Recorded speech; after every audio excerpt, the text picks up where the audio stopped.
Quando a morte é da sua conta, é o seu trabalho, como é que é a sua vida? Para a família Fischer, o mundo fora da funerária familiar continua a ser pelo menos tão desafiador quanto e muito menos previsível do que está dentro dela.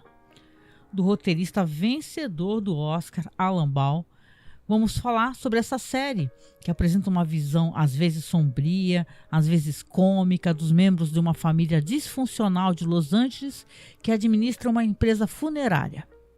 6 Feet Under, a 7 palmos aqui no Brasil.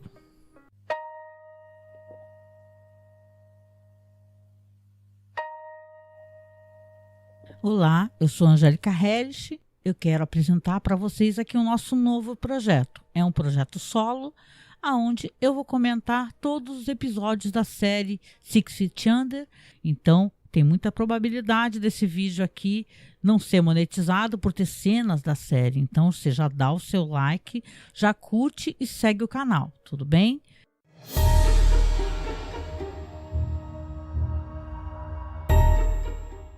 Quando a Associação de Escritores da América elaborou uma lista das melhores séries de TV, as mais bem escritas de todos os tempos, 6 Feet Under estava em 18º lugar. E era a terceira série da HBO na lista, atrás apenas de The Sopranos e The Wire. A série estreou dia 3 de junho de 2001 e terminou dia 21 de agosto de 2005. Abrangendo 63 episódios em 5 temporadas. 6 Feet Under recebeu ampla aclamação da crítica, especialmente por sua escrita, suas atuações, e obteve de maneira muito consistente grandes classificações para a rede HBO, né? Ela é amplamente considerada uma das maiores séries de televisão de todos os tempos. O final do programa, o último episódio, também é descrito pelas pessoas como um dos maiores finais de séries de televisão. E a série, claro, ganhou muitos prêmios, né? Ganhou, por exemplo, 9 Emmys, 3 Screen Actors Guild Awards, 3 Golden Globes e 1 Peabody Awards. Se por um lado a série é um programa que sim trata de um drama familiar convencional, lidando com questões como relacionamentos interpessoais, disfunções, infidelidade, crescimento pessoal e religião, ao mesmo tempo ela se distingue pelo enfoque no tema da morte, que explora a nível pessoal, religioso e também filosófico. Cada episódio começa com uma morte, cuja causa varia do ataque cardíaco ao assassinato, morte acidental ou síndrome da morte súbita infantil. Essa morte geralmente dá o tom temático de cada episódio, então ela permite que os personagens reflitam sobre sua vida, seus infortúnios atuais, de uma forma onde a morte é tratada como uma das consequências da vida. O show também é caracterizado pelo humor ácido, um certo surrealismo ao longo das suas temporadas. Muitas vezes a gente vê um personagem tendo uma conversa imaginária com uma pessoa falecida. Por exemplo, às vezes o Nate, às vezes o irmão dele, o David, ou até o Federico. Conversam com uma pessoa falecida no início do episódio, enquanto o cadáver está sendo embalsamado, ou durante o planejamento do funeral, ou durante o próprio funeral. Às vezes os personagens conversam com outros personagens falecidos, principalmente o Nathaniel Fisher Sr., o pai. O criador do programa, Alan Ball, disse que isso representa os diálogos internos dos personagens vivos expressos na forma de conversas externas. O programa se concentra na mortalidade humana, como eu já disse, na natureza simbiótica da vida e da morte, que se retroalimenta, na indústria da morte e na vida daqueles que lidam com ela diariamente. Ao discutir o conceito do programa, o criador Alan Ball elabora as principais questões que o piloto do programa almejou. Quem são essas pessoas que são agentes funerários que contratamos para enfrentar a morte por nós? O que isso afeta suas próprias vidas? Crescer em uma casa onde há cadáveres no porão? Ser uma criança e encontrar seu pai com o corpo deitado sobre a mesa aberta e ele trabalhando nele? O que isso faz de você? Essa é uma realidade, inclusive, muito mais americana do que brasileira. Afinal, o processo aqui da morte, né, é uma coisa muito mais ligada diretamente a funerárias, a empresas funerárias. a questão casa, funerária, ambiente familiar é uma coisa muito mais americana. Por fim, antes de começar a apresentar os Fishers e comentar o primeiro episódio, eu gostaria de falar sobre o Thomas Newman, que é o compositor que ganhou um Emmy também pelo tema da série, o título, né? Que não dá para tocar ali na íntegra, só ele com umas batidas diferentes aqui, porque senão o YouTube não permite, né? Mas é interessante essa questão do tema, que é um tema muito característico, muito bonito, e toda a abertura da série é interessante e um tanto quanto mórbida, não é verdade? Afinal, a gente vê nessa abertura um corpo sendo, né, elevado por um carrinho, né, pelo processo de você levar um cadáver para um outro ambiente, né? E por aí vai. Não deixa de ser um humor um tanto quanto ácido, mas é uma coisa que fascina a gente, né? Essa questão, como é que é todo esse processo de você cuidar, né, dos cadáveres. Hoje em dia talvez isso seja uma coisa muito mais, tratada de uma maneira muito mais normalizada, afinal tem até jogos, né? Tem jogos que, jogos de videogame que você trabalha numa funerária, né, mortuary, né? Então vale a pena talvez vocês até conhecerem, né? Mas vamos lembrar que a série é de 2001, então isso era muito fascinante. Então é por isso, não à toa, que a Sete Palmos é considerada uma série muito inovadora, muito audaciosa. Então vamos acompanhar aqui, tá? Eu vou começar a falar um pouco sobre os personagens e depois eu falo sobre o primeiro episódio, o piloto.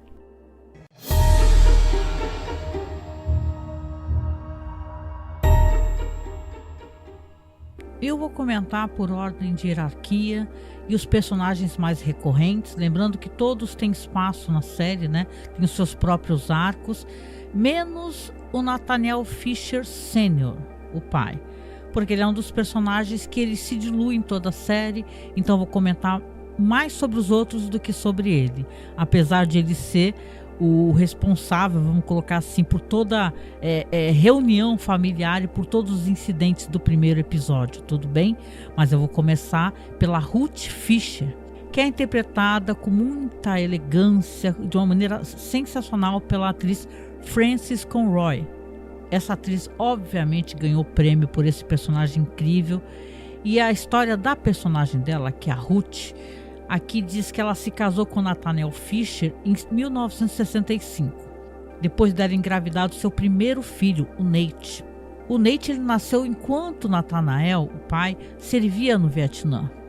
4 anos depois, ela deu à luz ao outro filho, que é o David, e por último, a terceira filha, né, a caçula, a Claire, que nasceu bem mais tarde, né, tem uma certa diferença de idade. Ela nasceu em 1983.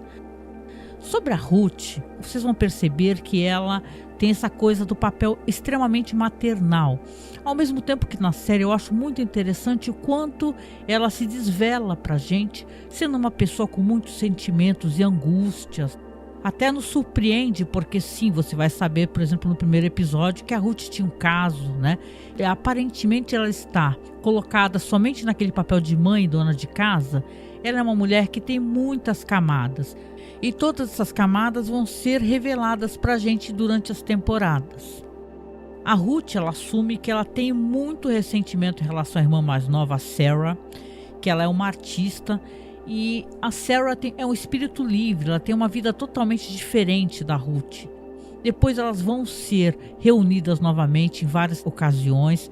A Ruth vai ter novas amigas, ela vai encontrar e entrar em contato com a própria feminilidade dela, entendeu? E vai conhecer toda essa questão importante que a série coloca, da questão feminista e tal, de mulheres apoiando mulheres. Então eu adoro a personagem da Ruth. A Ruth, ela é uma personagem que ela tem muita coisa para entregar para o espectador.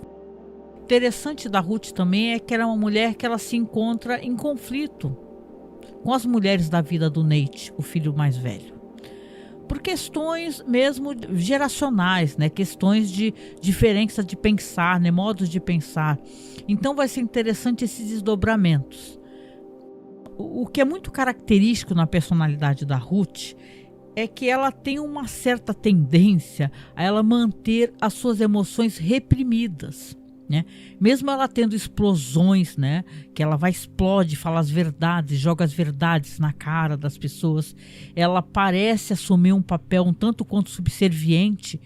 ela vai mostrando também, ao mesmo tempo que, através das explosões que ela tem, ela vai se libertando.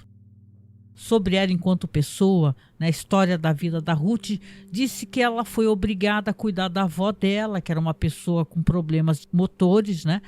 E era verbalmente abusiva, essa avó dela. E ela se veste com uma grande simplicidade. E muitas vezes ela é considerada um tanto fora do alcance, um tanto quanto ingênua, né? Existe um certo problema de comunicação aqui, que é claro, é muito devido a questões geracionais, ou até o próprio conservadorismo da Ruth, porque a Ruth é um tanto quanto conservadora, mas ao mesmo tempo essa coisa dela de ter essas emoções reprimidas, essa frustração, essa vontade de se libertar, né? Depois que acontece a tragédia do primeiro episódio, vai ser muito interessante para a gente acompanhar.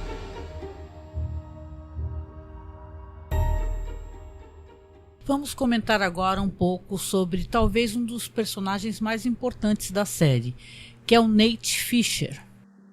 O Nate é o filho pródigo, né? Como chamam, porque é um filho que já não vive há muitos anos com a família e ele se reúne novamente à família devido a esse evento exatamente do falecimento do pai. E com certeza a vida do Nate vai mudar drasticamente depois da morte do pai, porque ele verá uma família um tanto quanto destroçada pelo falecimento. Afinal, o pai, o Nathaniel Fisher Sr., era um homem que ele tomava grandes decisões relacionadas aos negócios e tal.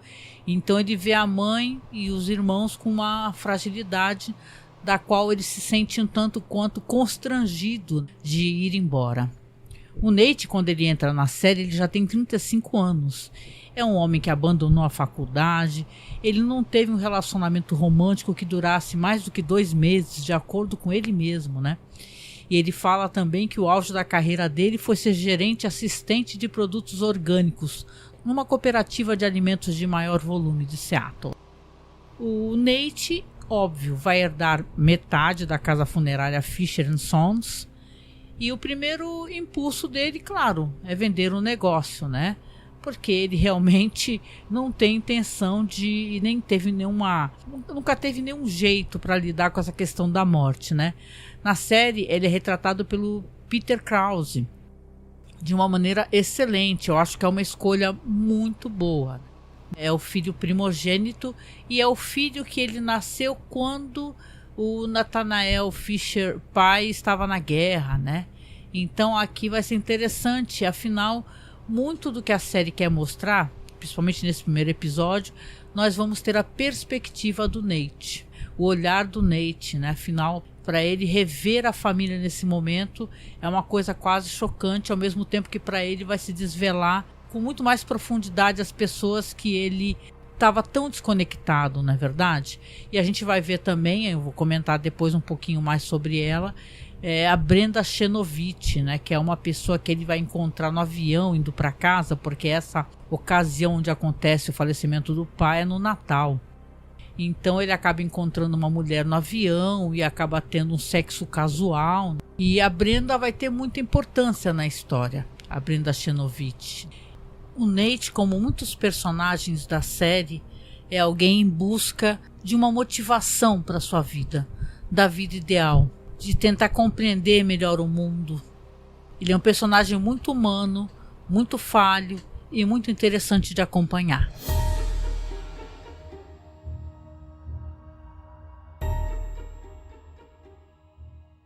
O David James Fisher, interpretado pelo Michael C. Hall, talvez seja um dos personagens, um dos atores mais reconhecidos pelas pessoas.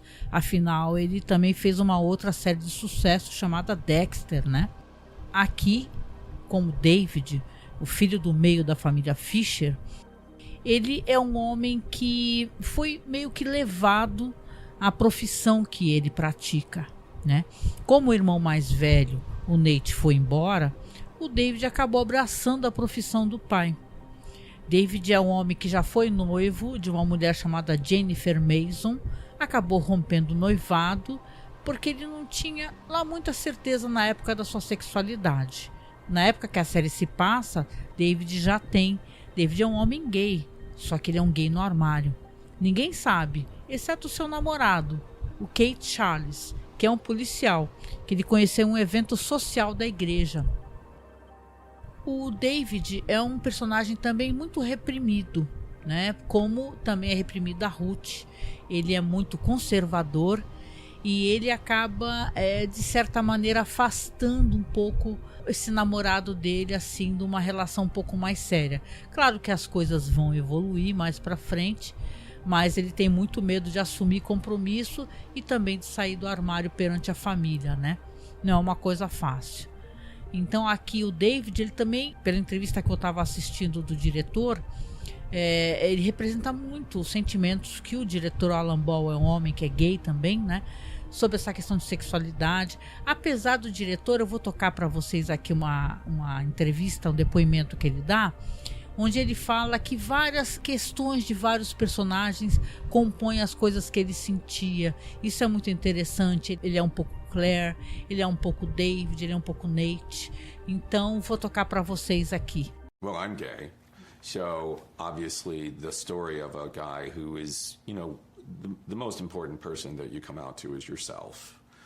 And so obviously I don't sit down and make decisions about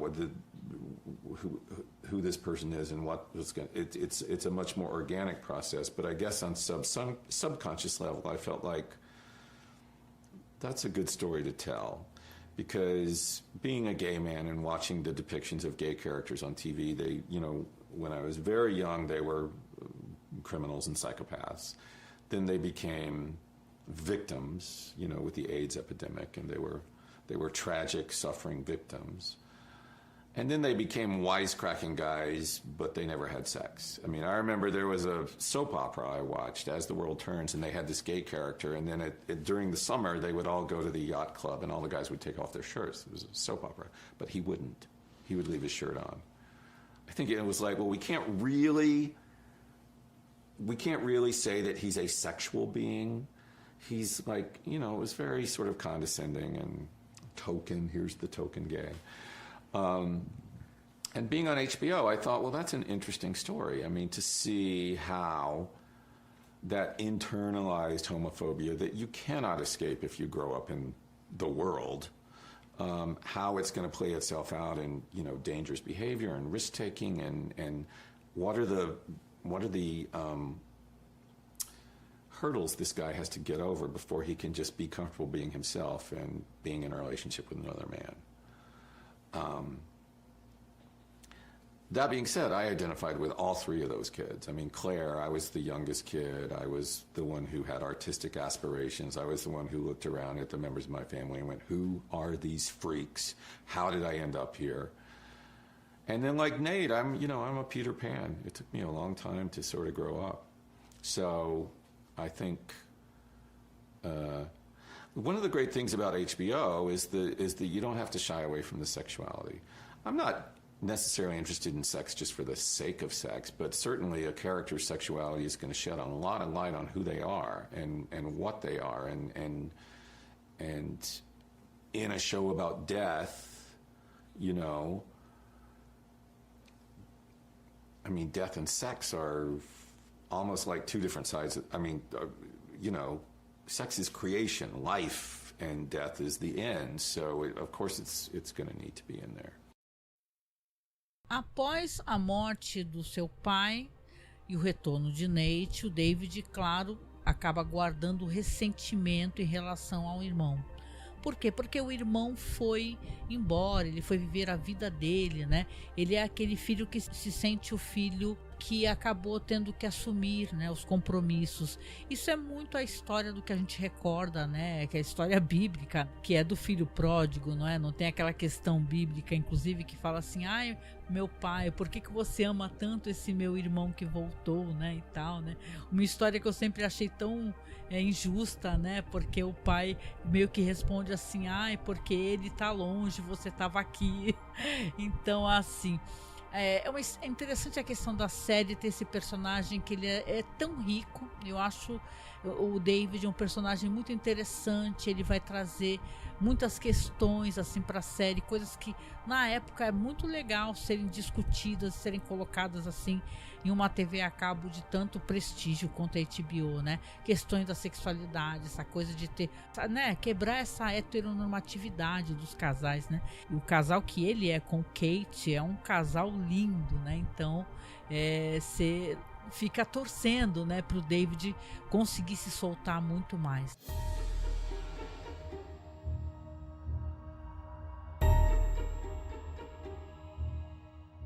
Agora a gente vai falar do membro mais jovem da família, que é a Claire. O nome dela é Claire Simone Fisher.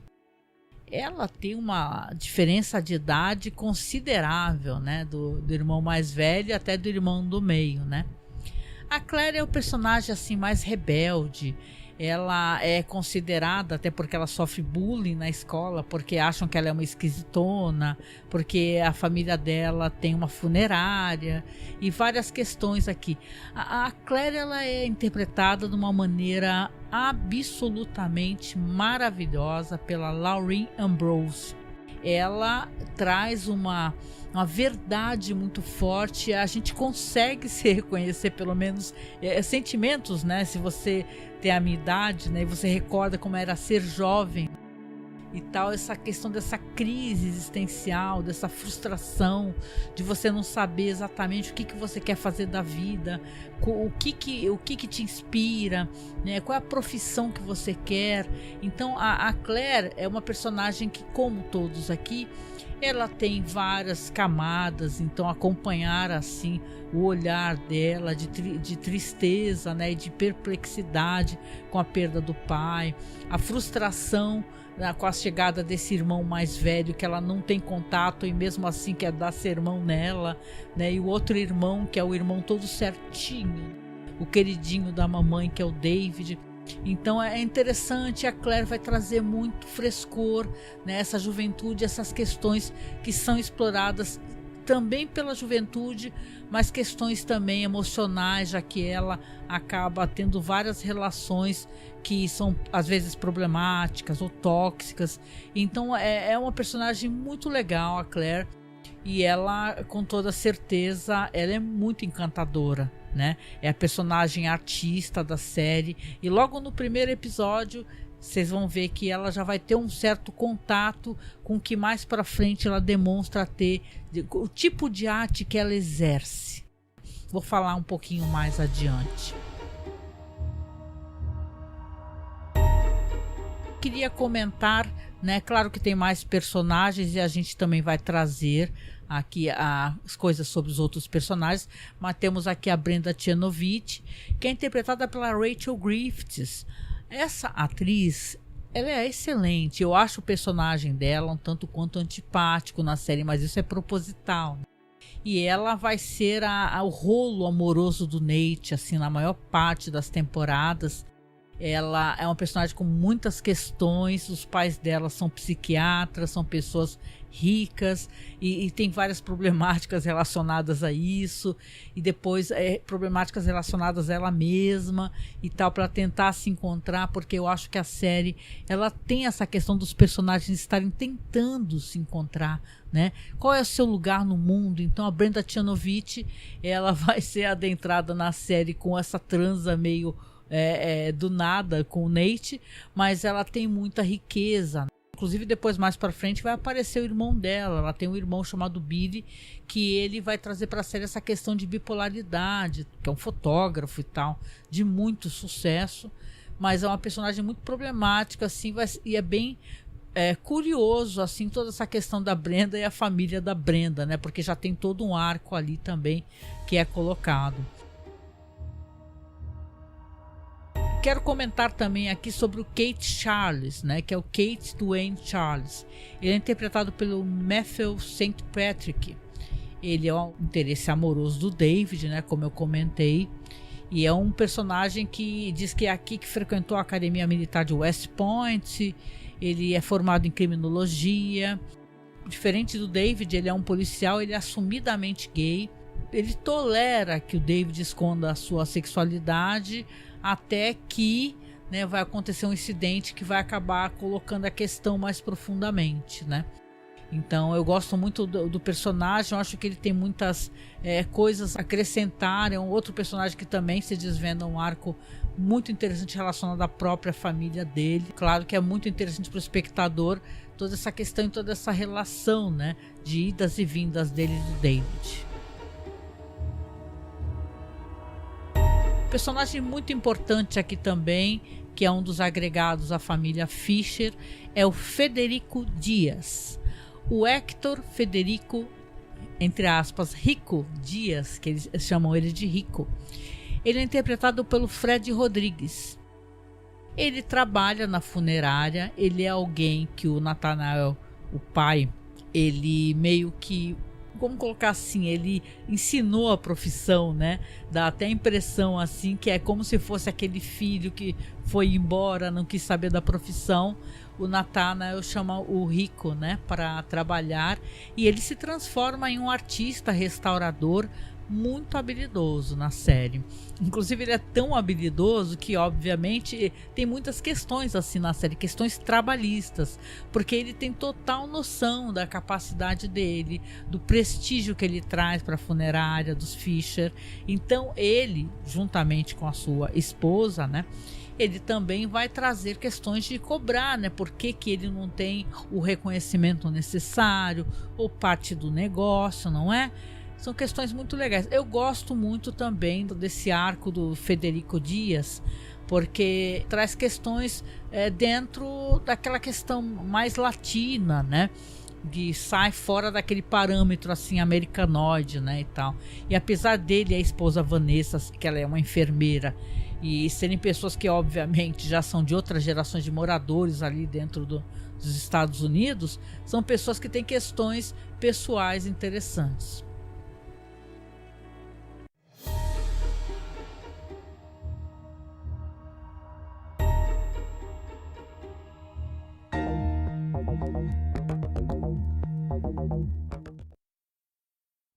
Então, depois dessa longa introdução, eu vou comentar um pouquinho sobre o piloto, o primeiro episódio. O piloto, tanto o roteiro como a direção é do Alan Ball. E é interessante que eu acho que nesse primeiro momento, onde a gente tem acesso ao piloto, a série já mostra toda a ironia, né, e toda a maneira sarcástica de mostrar essas relações desses personagens. Você vê ali, por exemplo, que ao caminho do aeroporto se encontra Nathanael Fischer Sr. Ele está recebendo um telefonema da esposa dele, a Ruth, perguntando se ele tomou os remédios. E aí ela percebe que ele está fumando e fala para ele: olha, você está fumando e você vai deixar o carro novo, porque sim, o carro funerário é novo. Você vai deixar o carro novo com cheiro de cigarro. E ele não discute com ela, você repara, ele fala assim: ok, apaga o cigarro, joga o cigarro para fora, mas dá um sorrisinho para si mesmo. Depois, quando desliga o telefone, acende um outro cigarro. Só que na hora que ele acende esse cigarro, um ônibus bate com tudo no carro, né? Então, Six Feet Under é uma série que ela já começa com uma morte, como em outros episódios isso também irá acontecer. E aqui a morte do Nathanael Fischer Sr. vai ser algo que vai motivar e vai mostrar todos o inferno astral, né, dessa família no primeiro episódio. A morte, ela é presente na série, mas muito mais do que isso, a vida, um sentido para a vida. Você vê isso nos personagens, por exemplo, na esposa e mãe, que é a Ruth Fischer, que parece uma mulher, como eu disse, muito contida, muito frustrada, dentro daquele papel de mãe, dona de casa, não é? A morte, quando ela vai ser informada para Ruth, por exemplo, o David está lá embaixo, fazendo ali uma cerimônia, ali, né, prestando serviços fúnebres, porque a família presta esses serviços. E quando ela recebe a ligação, ela fica desesperada, joga tudo, derruba tudo e grita, né? O David sobe, e quando ela vai informar pro David, que é o filho do meio, que o pai faleceu, ela fala assim: o seu pai bateu o carro novo e eu queimei o meu assado, né, e tal. Então tá tudo ali contido dentro daquela frustração toda que a Ruth, sim, ela tá muito entristecida e desesperada pela morte do marido, né? Mas a gente, nesses momentos, a gente se apega nas coisas mais estranhas. E ela coloca ali aquele assado que queimou também dentro dessa equação. Então, você vê ali que o aparecimento, né, dos personagens da série, né? Tanto do David, que aparece logo no começo, como do Nate, que é o filho que tá vindo de viagem. O pai tava indo lá buscá-lo. E ele mostra também que tipo de pessoa que é, porque ele já sai de um voo, né? Ele tá conversando com a Brenda Tchanovitz, né? Ela chama ele, os dois têm uma transa ali, né?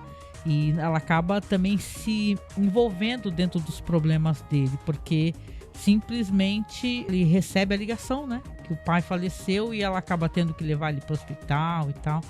Os Fisher, eles estão todos enlutados, né? Normalmente são eles que, pelo menos os que trabalham dentro da funerária, que são as pessoas que prestam os serviços, né, aos parentes enlutados. Nesse momento, eles sim são as pessoas enlutadas.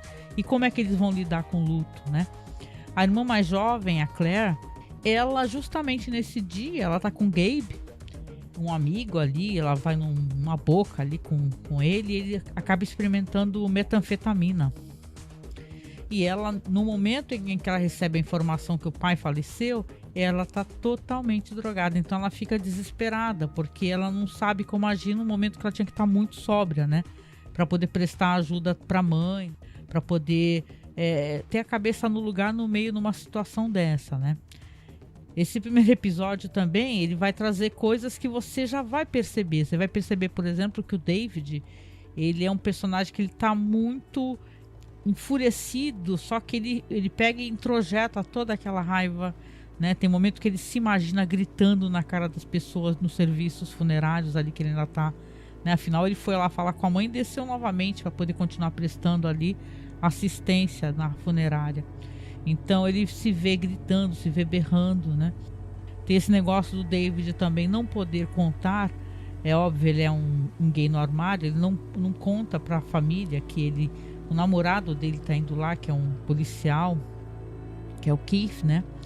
Então você vê ali que os Fisher realmente, o luto faz um mal para eles, no sentido deles não saberem como lidar com o luto, né? Esquecem inclusive o corpo, né, do pai, né? Afinal, a Claire dirige um carro funerário, o antigo carro funerário que era deles. Então você vê que a Claire e a mãe e o Nate, que se encontraram lá, a Brenda levou, né, o Nate no hospital, não trouxeram o corpo do pai. Quando eles chegam em casa e o David está sentado na escada, está esperando, e aí, o que fizeram? O corpo já está lá embaixo, no porão? Aí falam, nossa, a mãe responde, eu esqueci, me perdoa, eu esqueci.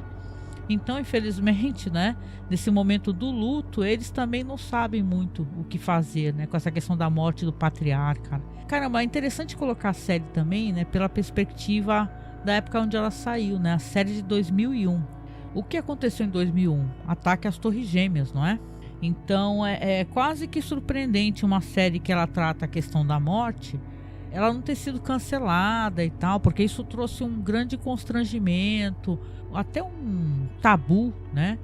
Por questões de morte, as próprias Torres Gêmeas em si. Vamos lembrar que eu lembro que na época, ou mais pra frente, teve um negócio de o Homem-Aranha, um filme do Homem-Aranha que ele passava pelas Torres Gêmeas, foi retirada aquela cena, um negócio assim. Então, pro estadunidense médio ali, principalmente, foi um grande tabu essa questão. Mas a série, tanto a HBO como o próprio Alan Boyle e tal, eles continuaram entregando essa série maravilhosa, né?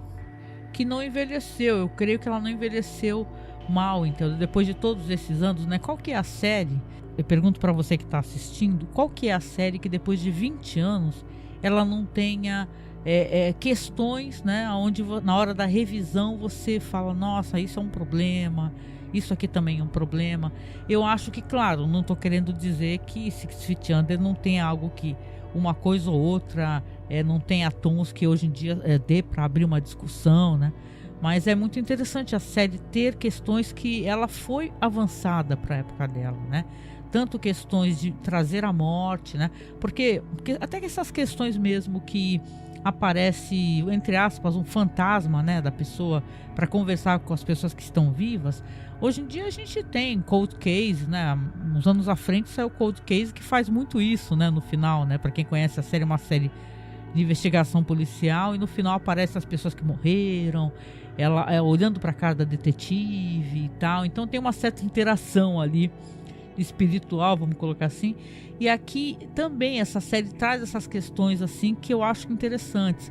Uma coisa que a série abandonou, e uma curiosidade aqui compartilhando com você, que a série no começo ela traz uns comerciais meio brincalhões, né?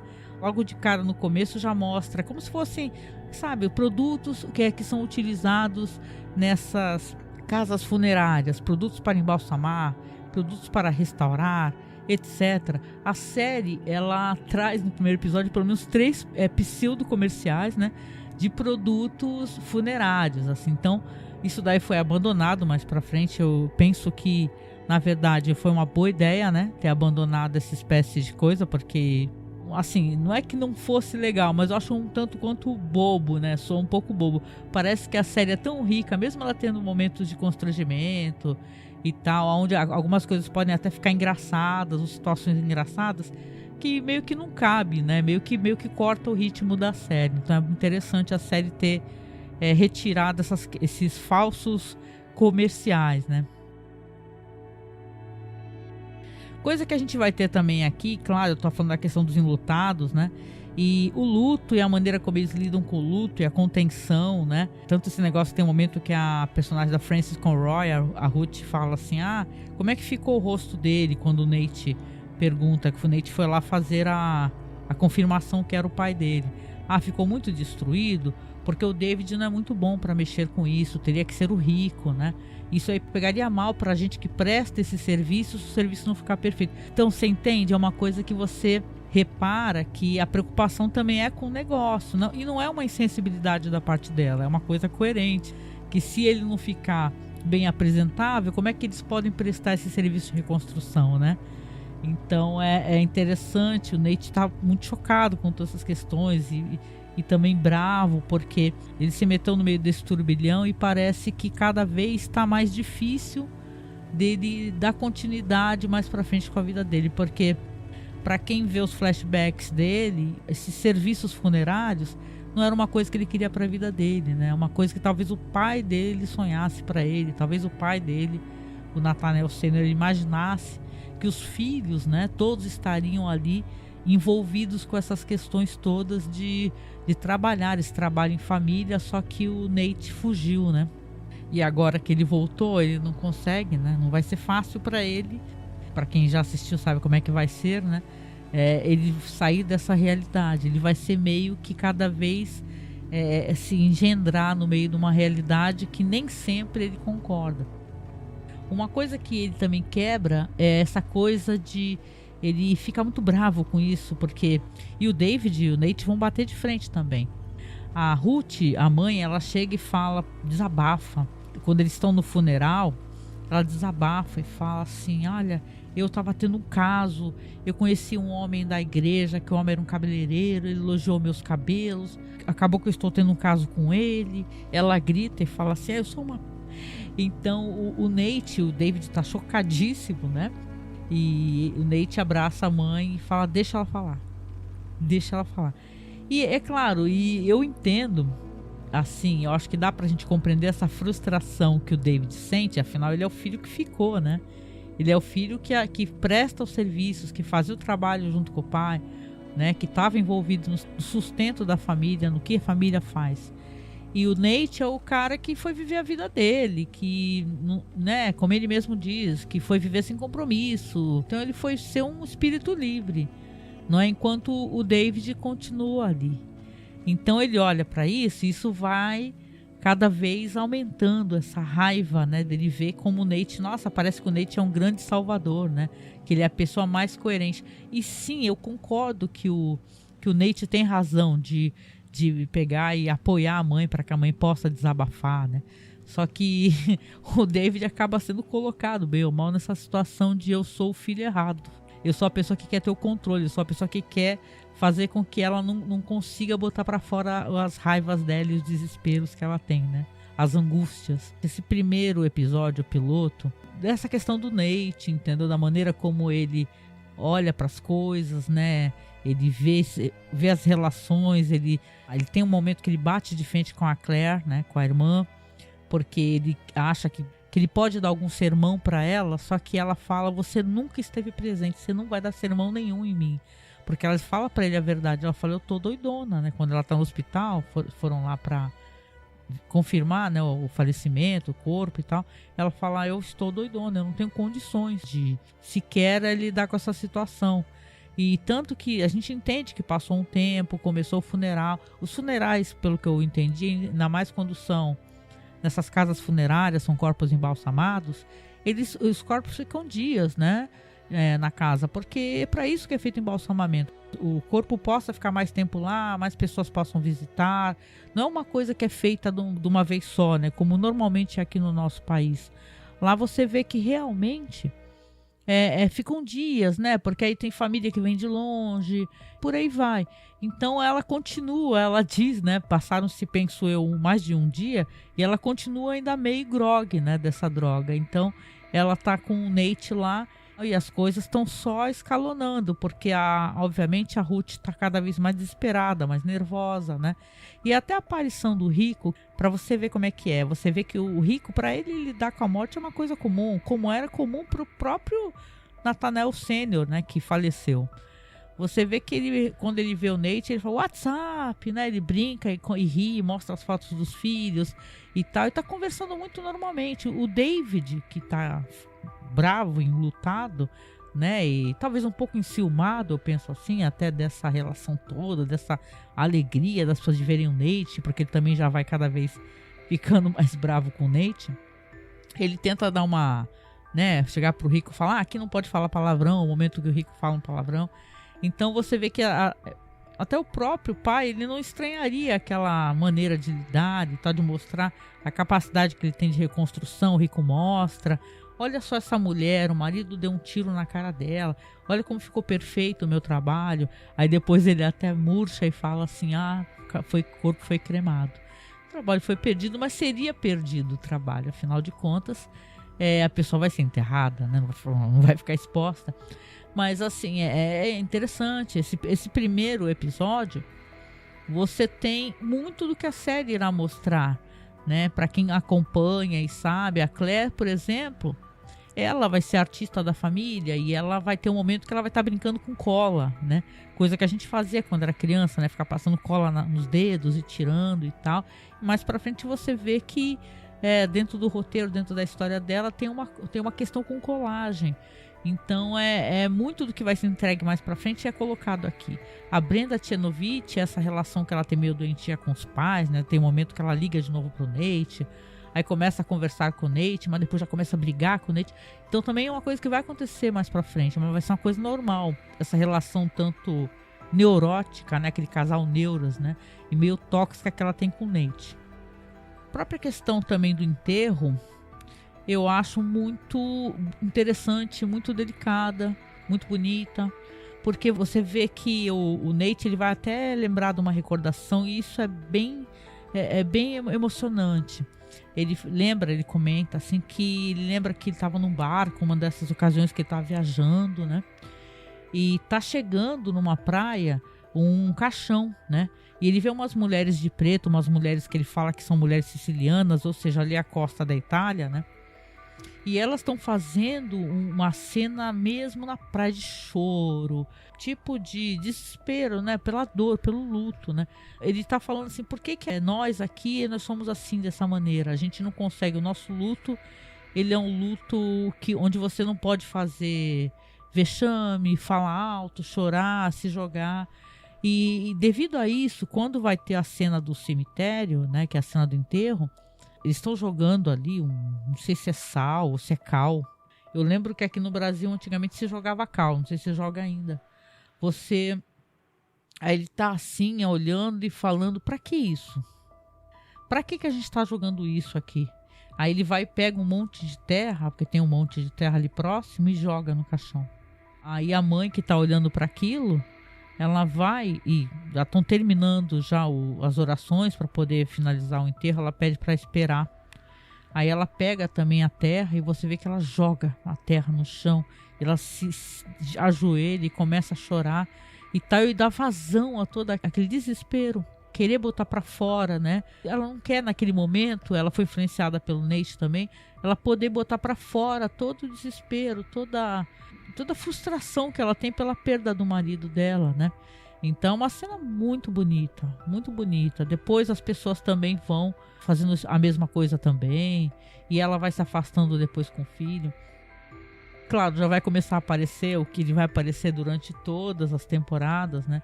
O fantasma do pai, do Nathanael, vai conversar. A dado momento, parece que ele está conversando com um filho, outra hora está conversando com outro. Então, você vê que ali até a própria frustração do David, né? Que ele fala, olha, quem que você pensa que você é? Para você chegar aqui e você querer mostrar pra gente que você é melhor. Que você é uma pessoa que sabe melhor que a gente, né? Enquanto você foi embora, eu fiquei aqui, eu estive aqui. Eu ajudei nossos pais, eu cuidei da nossa família. Então você vê que, claro, ele tem razão, né? E os personagens aqui, eu acho que isso é muito bonito e verdadeiro na série. Porque os personagens não são uma coisa ou outra. O Nate, ele não é mal por ser assim. Ele achar que quer, né? Que ele é mais iluminado por uma coisa ou outra. O David, com todas as suas contradições, ele também não é uma pessoa ruim, ele apenas é um traço da personalidade dele, ele é um cara conservador, né, que não gosta de falar palavrões, ser religioso, até porque o próprio Kate, né, o namorado dele também é um cara religioso. Então você vê que as pessoas não são uma coisa ou outra, né, elas são várias coisas e são, porque nós somos tudo isso, não é? Os personagens querem entender e querem acreditar que tudo acontece por uma razão. Né, que essa morte aconteceu por uma razão, mas às vezes, né, na vida a gente sabe que a morte acontece porque tem que acontecer, porque faz parte da vida, né? Escapa a nossa compreensão, apenas faz parte da vida, né? É por isso que a gente obviamente tem que refletir, né, nosso dia a dia, aproveitar os momentos. Então a gente se debate, como é que pode, né? Essa pessoa estava aqui, né? Agora mesmo eu falei com essa pessoa, né?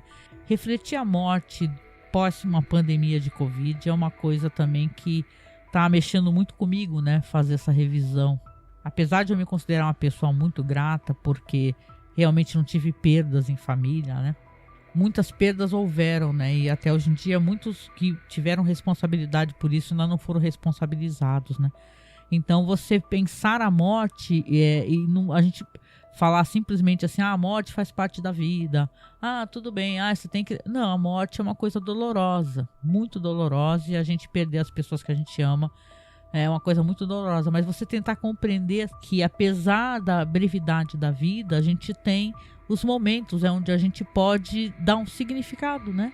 Ou tentar dar algum significado para nossa vida, a gente tentar ler, a gente tentar conhecer pessoas, a gente tentar, sim, isso só clichê, mas a gente tentar fazer o bem, né?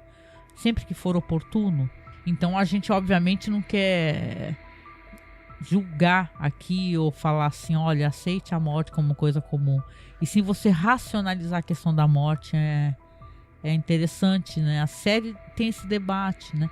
E o momento onde ela aparece, né, em 2001, é um momento também onde tiveram muitas mortes, né?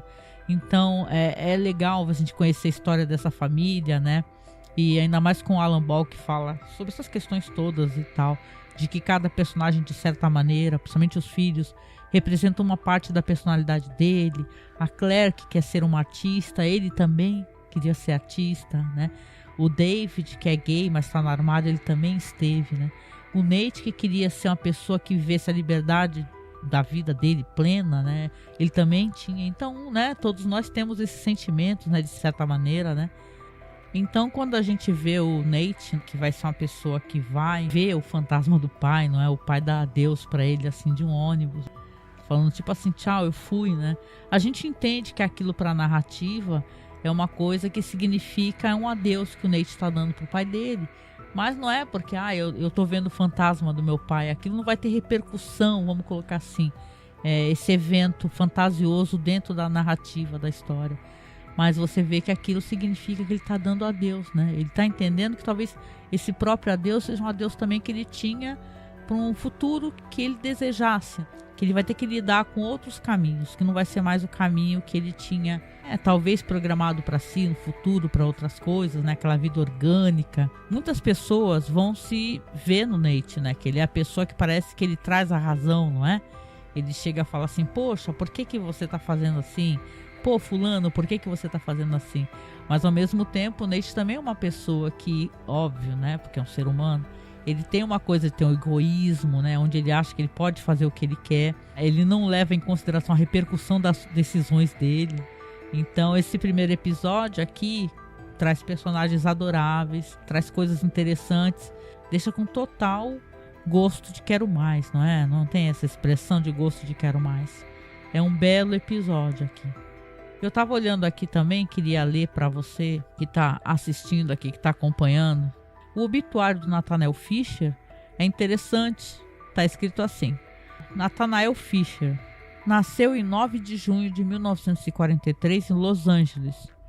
Dirigiu a funerária Fisher & Sons por 34 anos, uma empresa familiar que seu pai fundou em 1944.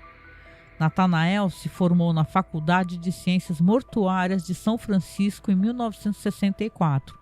Depois serviu como médico no Vietnã em 1965 a 1969. Foi membro do Rotary Club por 12 anos e serviu como diácono na Igreja Episcopal de All Souls por 10 anos. Nathaniel faleceu em 24 de dezembro de 2000. Ele deixou sua amorosa esposa Ruth, seus filhos Nathaniel Jr. e David e a sua filha Claire.